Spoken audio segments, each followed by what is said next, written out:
Hi everyone. You might have read in the newspapers about a law introduced by UP Chief Minister Sri Yogi Aditya Nath about Religious Conversion Prohibition Act. Let us discuss the political side or political aspects of such a law. Let us go back into history. All of you might have heard of Socrates, who lived before Christ hundreds of years before Christ. I may call him the first philosopher ever. Actually, he was poisoned to death because he stood for his ideas and ideals which he propagated during his lifetime. He could have escaped just by telling sorry, but he hesitated to do that. During his time, the duty of a government was to make people virtuous. During his time, I repeat, the duty of a government was to make people virtuous. And there was a Socratic dictum: virtue is knowledge. Yes, make people virtuous is the most important aspect during that time. Greek city-states. At that time, a state means maybe a big panchayat or even a municipality, something like that, very small. And there was direct democracy during that time. Yes, direct democracy was, possible during that time. Now time has changed. After many centuries, any state would consist of crores and crores of people. No direct democracy possible. And the duty of a government primarily is to maintain law and order. Yes. Especially, in a state like India, where democracy is a rule of the law.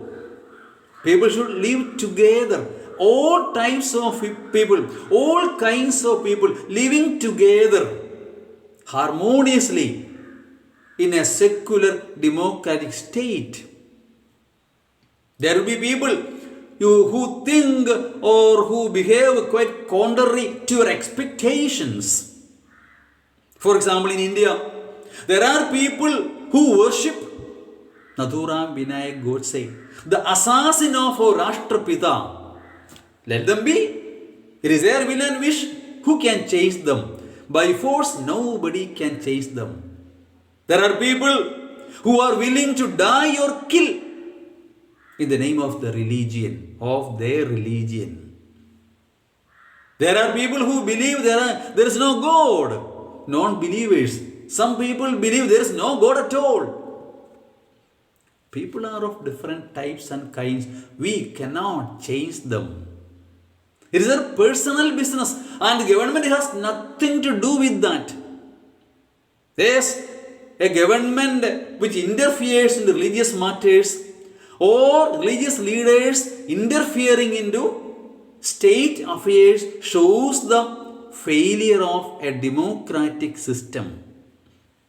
I repeat, if government interferes into religious matters or religious leaders interfering into state affairs, is a failure of democracy. Really? Then what is the function of a government? See, let us think what are the basic needs of a man or any man. Food, shelter, clothing, etc. Food, the most important thing for any man, the primary need. Mind you, there are 8.5 crores of people in India who are below poverty line. There are 8.5 crores of people below poverty line in India. What is poverty line actually? There is no line drawn above anyone's head. People who are unable to earn 27 rupees in villages and 30 rupees in cities. Imagine there are 8.5 crores of people in India. See, who are unable to earn 27 rupees a day. That means not able to fill their stomach even once a day.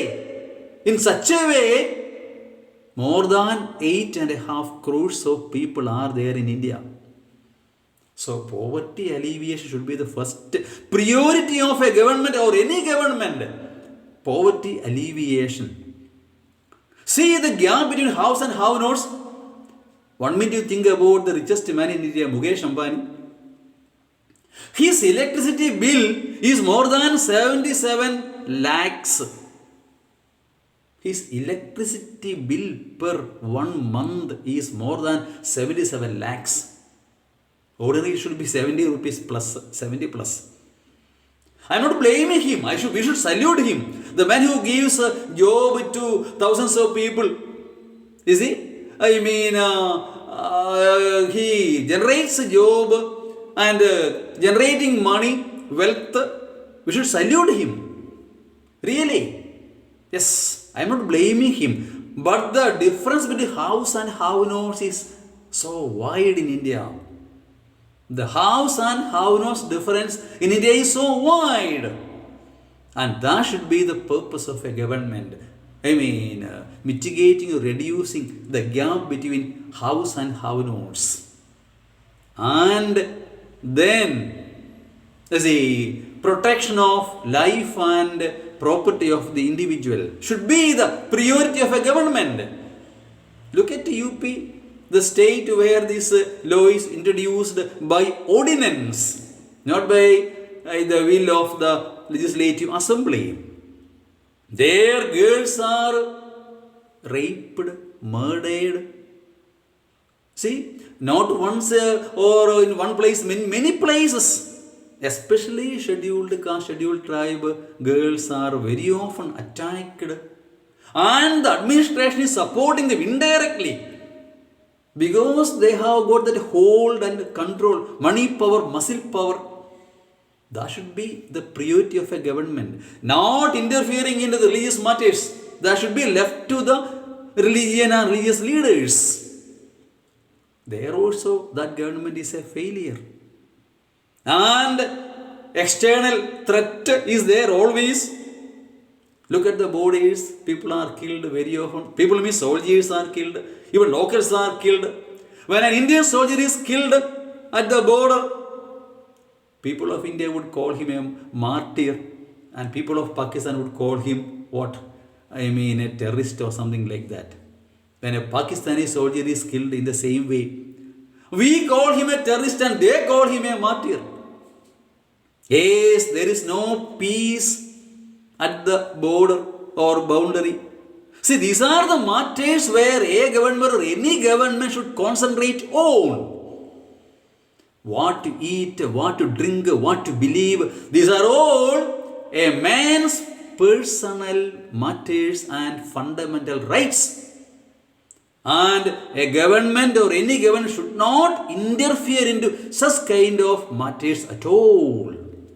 I repeat once again, government interfering into religious matters and religious leaders interfering into administrative matters is a failure of our democratic system.